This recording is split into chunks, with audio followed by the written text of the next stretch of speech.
He was the last person in prison to mess with. Though being locked up in prison, he could easily kill an entire judiciary. With his own strength, he played the US police in the palm of his hand, and even the US military dispatched heavy troops to guard him. Round-the-clock patrols were set up just to imprison him. But just before going to prison, he was a law-abiding good citizen.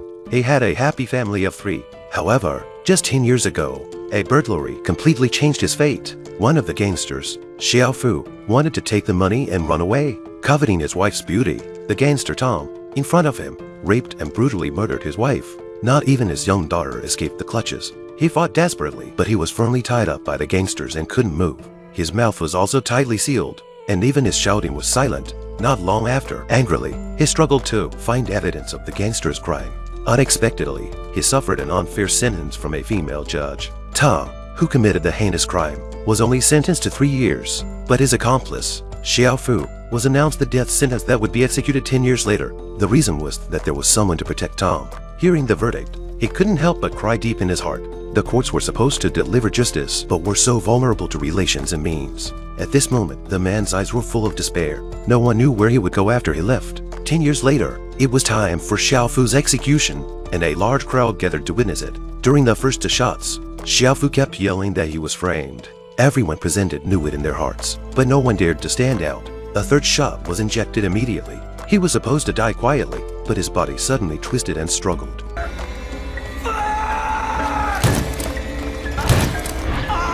Everyone was scared greatly.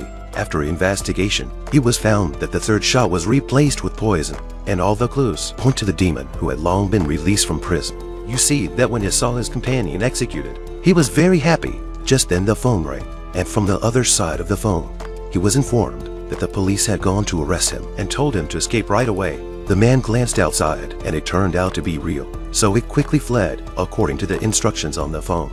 Soon he got rid of the policies. Finally, he ran to a police car where the policeman was sleeping, and it took the opportunity to unload the policeman's gun, then threatened him to drive away.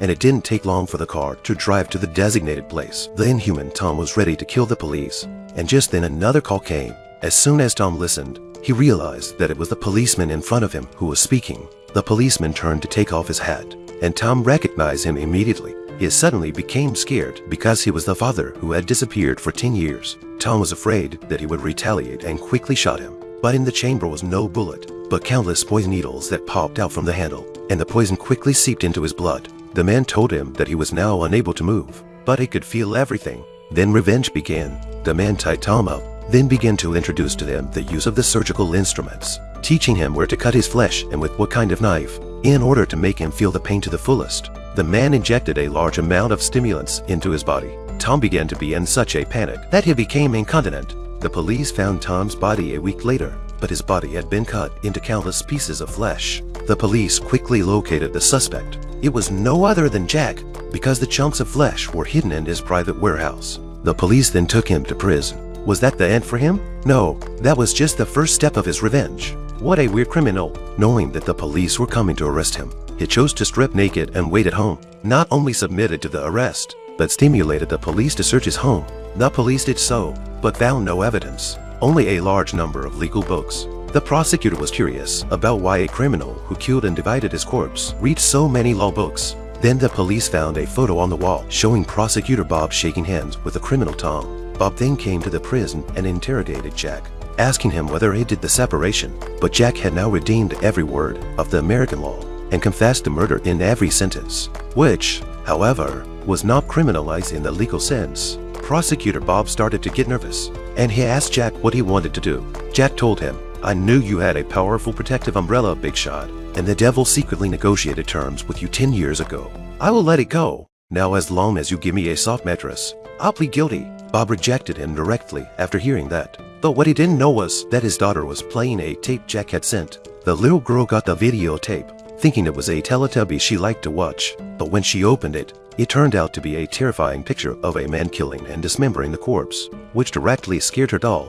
The police quickly retrieved this crucial evidence after they found out. But Jack still can't be convicted because his face can't be seen in the video. Bob had no choice but could only reluctantly give him a soft mattress, which made the other criminals very disgruntled. The next day, Jack was brought into court for trial, but Bob didn't want to let him go, still trying to stop him. But Jack suddenly stood up and defended himself. He recited the outline of the law directly, in which there was a similar case on page 101, so he used that as an argument to prove his innocence. The present lawyers were silenced by the debate, and there was nothing they could do, so the female judge had to pronounce him acquitted. But Jack's purpose was more than that. He suddenly began to abuse the female judge crazily and yelled at her, "You know I'm the criminal, so why let me go? The demon who killed my wife and children 10 years ago was uncaptured by you just like today?" After that, Jack actually pleaded guilty. The female judge looked like being slapped in the face in front of everyone and lost her face, but there was no way to end it. She could only put him in prison again. Bob interrogated Jack again 2 days later, but Jack started talking about conditions with Bob. Jack said that he, in an hour, must eat a Chinese steak. Bob said with some disdain that he was being whimsical. Jack said what if he kidnapped the corrupt lawyer who defended the devil? After checking, Bob found that the lawyer was really missing. Bob quickly arranged someone to roast him a steak, but the warden didn't agree with that. The warden sent people to add various inspections to the steak. When the steak arrived in Jack's cell, it was already 10 minutes behind the scheduled time. Nevertheless, he still told Bob the address of the buried lawyer. When the police dug the lawyer out of the dirt, the lawyer had already suffocated for just 10 minutes. Time had been calculated exactly accurate. Thinking about that, Bob couldn't help feeling tingling in his scalp, but Jack had been locked up in prison. How on earth did he do that? The man was imprisoned, but scared the whole judicial department. Bone-in steak was a deadly weapon. He hid the bone in the palm of his hand, and then quietly went around behind the cellmate, attacking the cellmate suddenly when he was not looking. The innocent cellmate was badly mutilated by him. The warden was stunned to see this scene, so the warden had to put him in a single room. After investigation, Bob found out that Jack turned out to be a high IQ strategist in the military, who was intelligent enough to predict the enemy's thoughts. Bob didn't believe he had this superpower. He thought Jack might have an accomplice, so he proposed to the female judge that keep Jack out of contact with anyone. The judge felt it necessary, but when she picked up her pen and was about to sign, her cell phone rang and her head was pierced through as soon as she got through the phone. There was no way, so the warden could only restrict his movement. Hoping to stop him, the warden locked his feet with 800 pounds of steel chains, making him struggle to walk, but this did not affect his revenge at all. The next day, the head of the Ministry of Justice went to the funeral of the female judge. Just as everyone mourned, a drone suddenly opened fire. All the present officials died tragically in the cemetery. Then the female judge's men went out to handle the case, but the car was suddenly exploded. Due to a spate of accidents, senior leaders called an emergency meeting immediately, declaring the whole city into a state of war. The military also began to intervene. They sent additional special forces to monitor important intersections all day long. But what they were defending was just a prisoner who had been strictly guarded already. Bob began to realize that Jack must have other secrets, so he began to lead the people to search day and night. Finally, he discovered a secret warehouse, in which he found a large number of controlled guns. Then they found a secret passage in the basement. Walking down the secret passage, they found a monitoring room, and the picture in the surveillance turned out to be a cell. What was even more creepy was that the end of the secret passage was the single room where Jack was locked up. Seeing this, Bob finally understood why Jack, being in prison, could still commit crimes many times, because he had always been able to enter and leave the cell at will.